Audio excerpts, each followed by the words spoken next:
জেলখানার চিঠি। নাজিম হিকমত। নতজানু হয়ে আমি চেয়ে আছি মাটির দিকে, উজ্জ্বল নীল ফুলের মঞ্জরিত শাখার দিকে আমি তাকিয়ে। তুমি যেন মৃন্ময়ী বসন্ত, আমার প্রিয়তমা।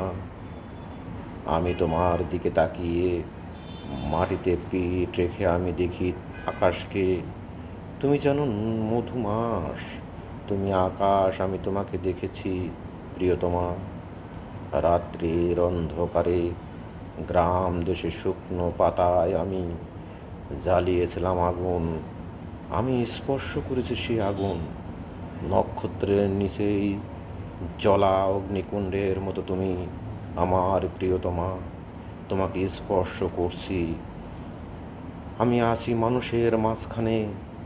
ভালোবাসি আমি মানুষকে, ভালোবাসি আন্দোলন, ভালোবাসি চিন্তা করতে। আমার সংগ্রামকে আমি ভালোবাসি। আমার সংগ্রামের অন্তঃস্থলে মানুষের আসনে তুমি আসীন প্রিয়তমা আমার। আমি তোমাকে ভালোবাসি।